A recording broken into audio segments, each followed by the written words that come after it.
Hello, everyone. Welcome to Mayfly Disc Golf. Disc golf made by amateurs for amateurs. My name's Andrew, here with Mr. Randy May.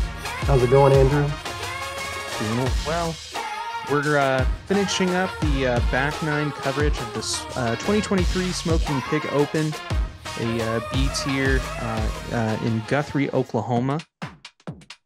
This is our and today's sponsor is Blue Point Discs in Oklahoma City. Yeah, they've got a really nice selection. Very nice people. Sean and Sarah are just great to deal with, and you know, Sean really knows his disc. He has a bag just of nothing but Discraft and one with an Innova and some others. So he knows his disc. So we're featuring Gavin Swink on this back nine. Mr. Casey Bear. Featuring Dalton Bigley. And Micah Tatro. And I hope I didn't say that wrong, Micah. And of course, everybody knows Mr. Coda Hatfield. Yeah, if you haven't already checked out the front nine, make sure and take a look at that before watching the back nine. Okay, hole this 11. Was a I'm sorry, shotgun Andrew. tournament. That's okay. So this was shotgun tournament. So we're starting on hole 11, par 3, 400 feet. Commando there. Yeah, pretty dead straight. I feel like if you can get the disc on flat and then kind of let it finish onto the finish left, you should be able to put yourself within range. Oh, and Coda missed the Mando there. Kind of got over on it. Yeah. So I'm guessing that pull there in the middle of the fairway is the mandatory. Yes. Okay. And there's another missed mandatory. You know, it's kind of tough because, you know, depending on what the wind was like on this hole, you know, either you want a disc that's going to flip and, you know, be able to make the mandatory and give yourself, which was a great throw from Dalton there. Yeah. But give yourself enough room in order to get by the basket and not get stuck in that tree line there to the left. But, you know, if the wind's pushing, you know, if you've got a crosswind, then the wind might get pushed sooner than you actually want. So here goes Gavin from the drop zone.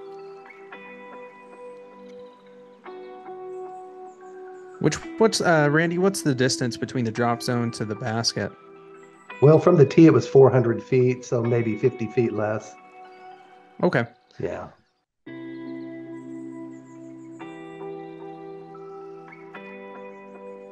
He's just laying that one up. Yeah. It seemed like Gavin, you know, throwing his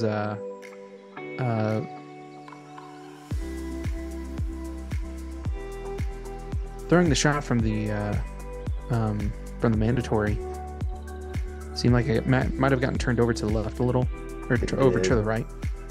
Boom. That was a great putt. Yeah. Great putt for Casey. Yeah.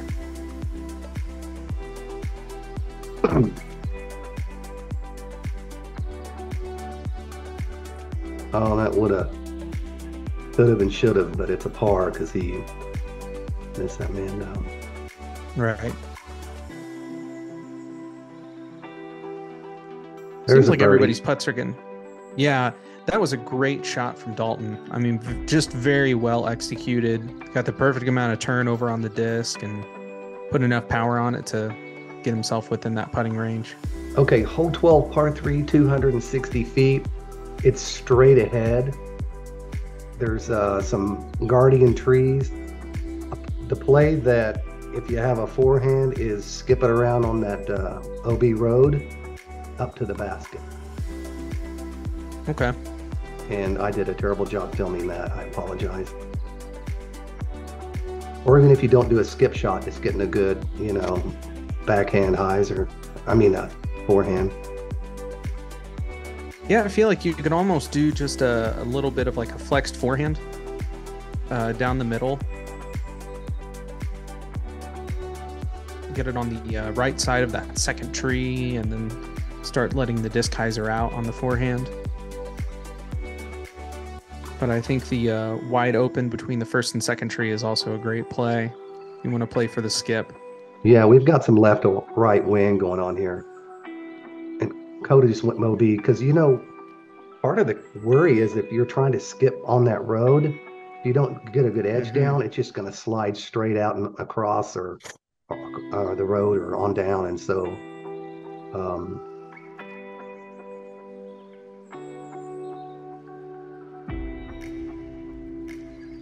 but yeah, Coda went OB here.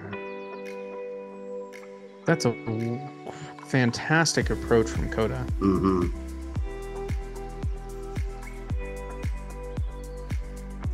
I didn't notice, but Micah also went out of bounds as well.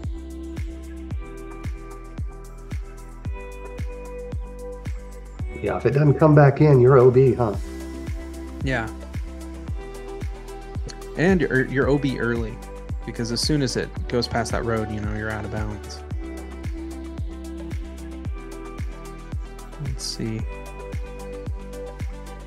You've got quite a room back there before it hits OB from the basket, so.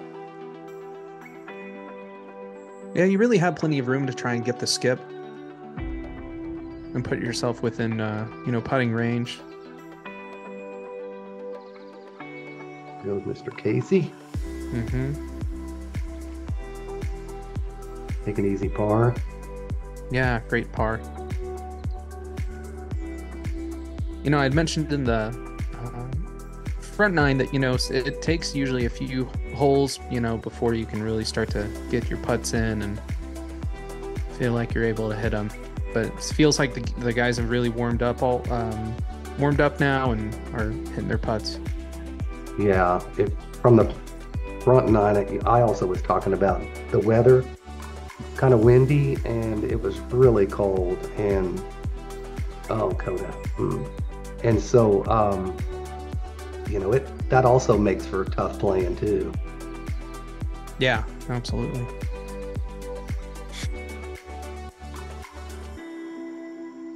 Hole 13, 311. Kind of a triple Mando. You got Mando on each one of those trees, so you've got to shoot it down that hill 311 feet straight ahead. There's some trees and bushes and stuff in front. It's a good get if you can get there. Yeah. Feels like you want to take a fairway driver or even a mid-range if you've got the power. Something that's just slightly flippy, or something very straight and stable. Hit the Mando and get it down the hill. Yeah, the problem with this hole, if you're not careful and you hyzer out, you're going to be in trouble with that tree line over there. And there's kind of a hill that goes downhill into a ravine. It's trouble. Yeah. And we were also saying in the front nine, Andrew's never seen this course or played this course before. I've played it a handful of times, and it's a beautiful course. It's just great, great to play. So it's worth going to Guthrie and playing Highland Park. So here we got Coda off the tee.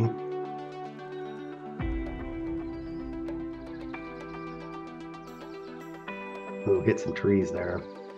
Yeah, it looks like that might have hyzered a little bit more to the left than you really want, but might still be in play for birdie. Yeah. And I don't remember whose disc that was, but I thought it was a good shot laying up on those branches. Oh, it was Gavin. So you can see how you have to kind of go down that hill from way back there, and there's water, but I don't know if a lot of people reach that raw water. Yeah, I can't imagine. I mean, unless you're just powering a full-on distance driver down there, and you manage to get a bad skip and skip it all the way to water, but feels pretty unlikely.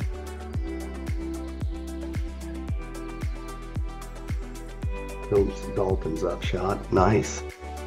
Yeah.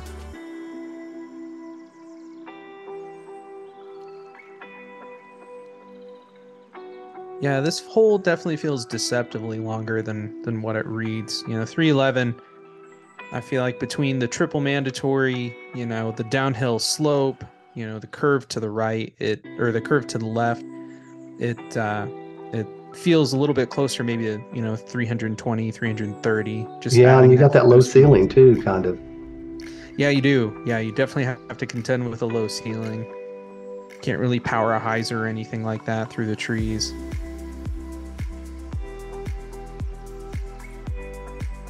And Randy, remind me again, this is a par 3, is that correct? Yes, it is.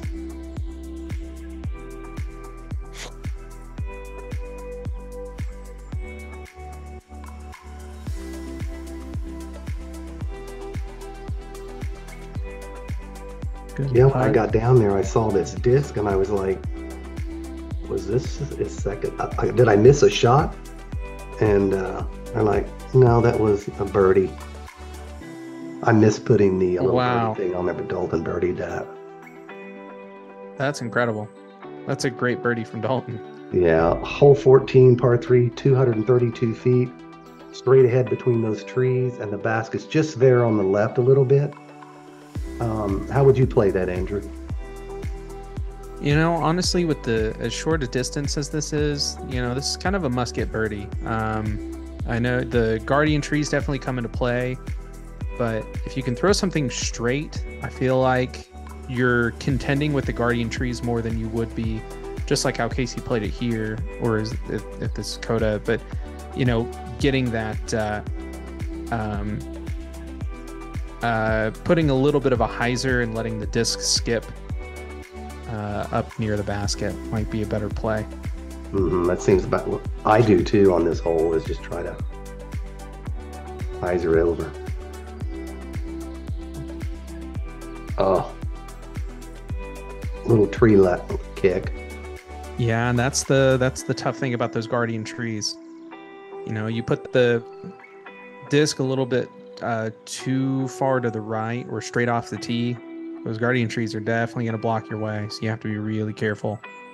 So, Andrew, I want to mention to people that we will be posting the final lead card for this tournament after this gets posted. So I want to make sure that people come and watch the end of the tournament, the Open Pig. Yeah. Smoking open. Good bid there from Micah. Obviously just putting it a little past the basket there. Yeah, and I want to again thank Mike Talaferro for allowing me to come and video this tournament, and so that Andrew and I could do some comment and promote Oklahoma disc golf.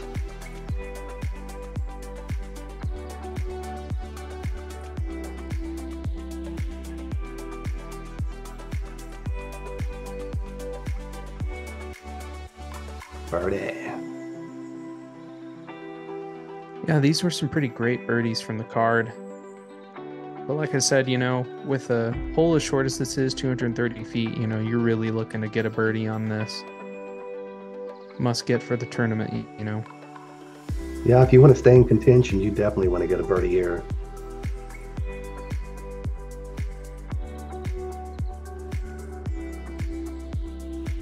So yeah, Coda's back to even now, and he was 2 down earlier. Hole 15, par 3, 311 feet. Straight ahead, pretty much, Andrew. What would you want to throw on this?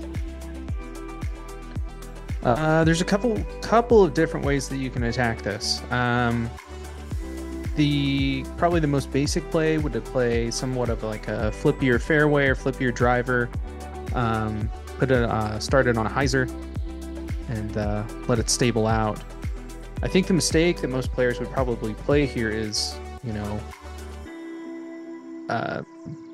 not expecting as low of a ceiling as you would expect. But I think yeah, that one tree's right in your hyzer line. Yeah. Coda seemed to get over it really good there. Yeah, I think that was perfect. I think that was actually really well executed. Because like that walk path is OV. Right. That was beautiful. That's a great shot. Nice, Gavin. Gavin. Yeah. I think the best play here is honestly just to play sort of like a flip up and Oh. get it to stable out. Mm-hmm. So he got kicked OB from that tree. Man. But a nice approach. Yeah. It's a good recovery shot. And that's the best you can hope for. And that's kind of a tricky spot there. Mm-hmm. Great approach, but Coda wants this birdie here. Oh. Oh. Well, it was a great bid, you know.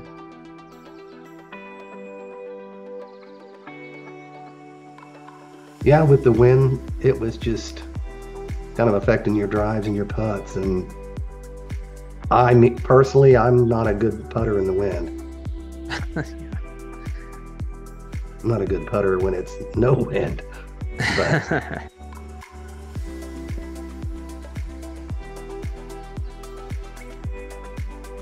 yeah, I gotta say that was a great recovery shot from Micah. You know, it's tough to get it out of bounds early, but he put himself in a great spot with that approach and recovered well. Yeah, and guys, don't forget to like and subscribe and make comments. And we take good comments, bad comments, we don't care, because we're just here having fun. So let us know what you think, and let us know if you want us to come out and film you. So hole 16, par 3, 221 feet. This is just straight ahead. Pretty easy to get to. I think it's another one of those must-get holes. Andrew, what do you think? Yeah, I agree. You just want to take your best stable mid-range or fairway driver and do that. Yep, do exactly that. Get it just as close as humanly possible to that basket.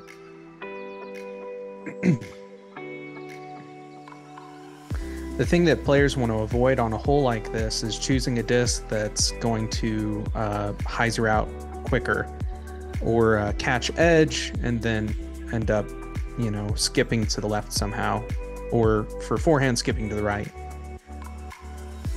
And now it looks like it might have just gotten a little too much air.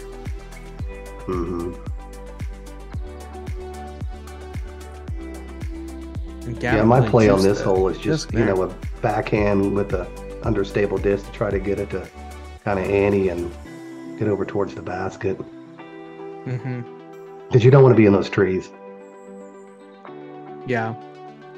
Looks like it might have just been a little bit of an early release for Micah, too. Let's see what Dalton can do here on this one.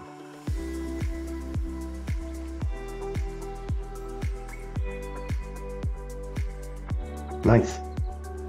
Yeah, that was great. Great approach. Tough spot to be in from that position.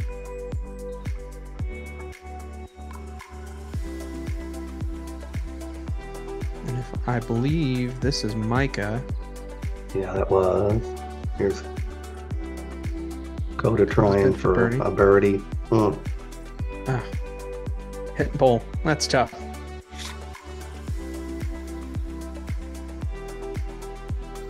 Nice birdie from Dalton. I mean Gavin, excuse me.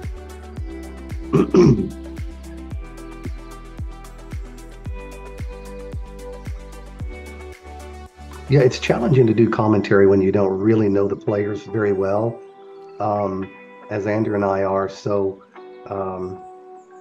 we also invite people to come and do commentary on their videos that we shoot, because I think it adds a lot of fun and a different element, and kind of gets to what other players are thinking, while they're playing. So, okay, hole 17, par 3, 269. Just, you've got a tunnel shot, and this is the basket down there, kind of to the right a little bit.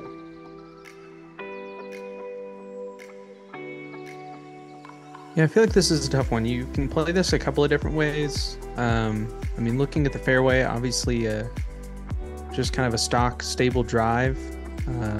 Down the gap and everything would work fine. You probably want to hug it a little bit close to the left side. Obviously not close enough to hit hit the tree line, but I also think a That was a forehand nice like flex. this, Yeah. yeah, I think that that's a great play. I think if you can get the distance and get that disc to flip back over, I feel like that might be a little bit better for this hole and the shot shaping. So they're using a stable disc to get that shape there. Fairly stable. You can try and do it with something like a Thunderbird, something that's that'll, hold its line for a little bit longer, but it is an overstable disc. But most of the time, I would say that you're looking to, throw something like an Eagle, something that's stable but will, flex back over onto hyzer and get the disc to sit faster than normal. Yeah, I don't know these guys' bags at all as far as what's in them, and of course, Coda's sponsored by Discraft. I was so busy filming, I really didn't have time to kind of pay attention to what they were throwing. So, yeah, that was a great bid for Casey. That's, he was kind of in a tough spot, having to pitch out, but ooh. Great bid for Micah too. Mm-hmm.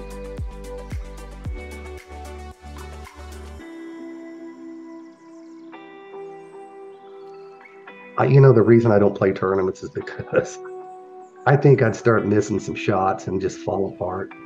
That's a nice birdie. And Yeah. so, it's my hat's off to these guys that spend money, to compete and maybe go home with nothing. But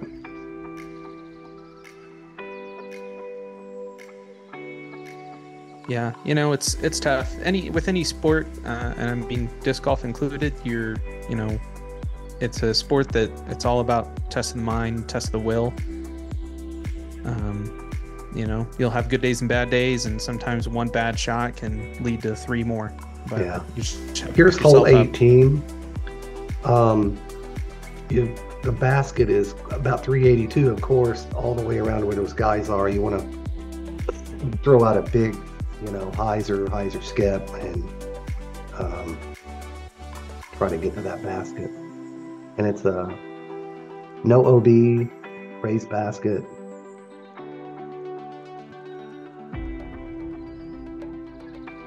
Yeah, I think we'll be seeing some big drives here from the card.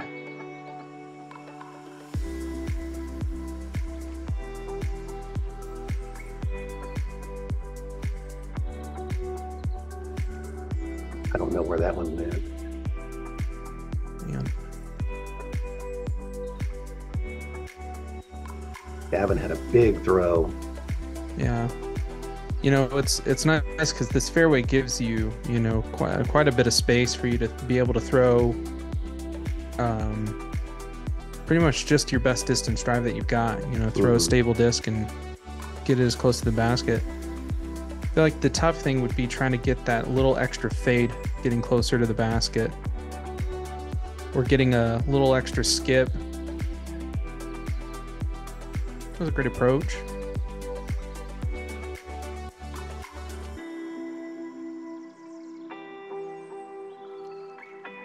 The weather can get in your head too, and with it being cold and windy. Yeah. It was in my head.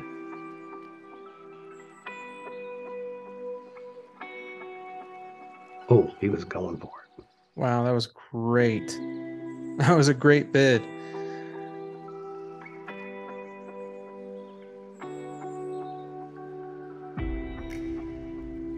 I don't know who that was behind that tree. So even Coda's just laying up. He's like, nah, not today. Yeah, I feel like a layup, if you're 60, 70 feet, longer from the basket, I personally, I would just play smart golf and try and lay up so that you've got a short putt. Otherwise, especially on an elevated basket, if you try and throw in, you're giving yourself an extra, 30 or 40 foot putt just on the other side. You'll be fighting with a different wind. It's just going to feel different. Yeah, I don't like that. I don't like long comeback putts.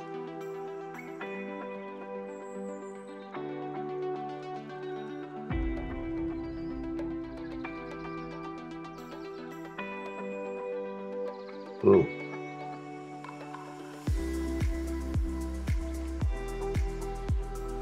Man. Yeah, even That's a 6, always a 7 scary foot thing. putt is scary. Yeah. I was gonna say, that's the scary part is, watching a 6 or 7 foot putt kind of wobble in. So here we are at hole 1, which is we had a shotgun start, so this is the last of the 9 here. So this is a pretty easy get, but you have to be careful because the backside of that hill kind of goes down and get in trouble there. Yeah. Yeah, it feels like, safe play. Just throw a big hyzer, throw something that's going to get a little skip and then give yourself, a short putt for the birdie. Could throw mid-range down the middle if you were, confident enough that the disc won't go down that backside of the hill and roll. But Yeah, you don't want to be down there.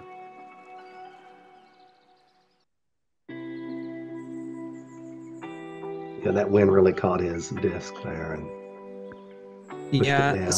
And that hillside is tough too, because I feel like you can see that that's where a lot of players have been hitting their disc. And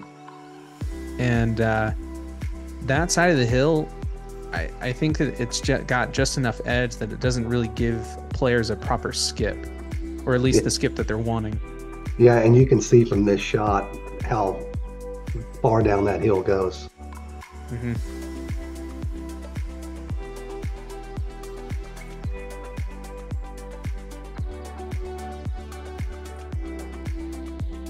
And by now, I'm sure these guys are ready to be off the course and warm up in their car and get some food.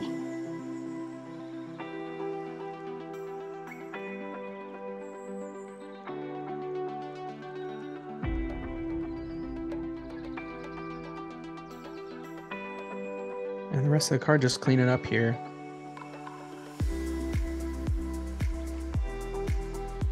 Yeah, the card actually did really well on the day, especially in the conditions and everything that they were playing in.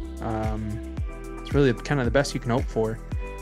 Yeah, and, super great guys. I want to shout out and thank them for letting me video them. And again, to Mike Talafero for letting me shoot the Smoking Pig Open for 2023. Yeah, and again, folks, make sure and stay tuned tomorrow for the final lead card. You guys can check that out on our channel here. Make sure and like and subscribe. And we hope you guys are enjoying the videos. Give us a follow. And you guys take care. We'll see you on the course. Peace out.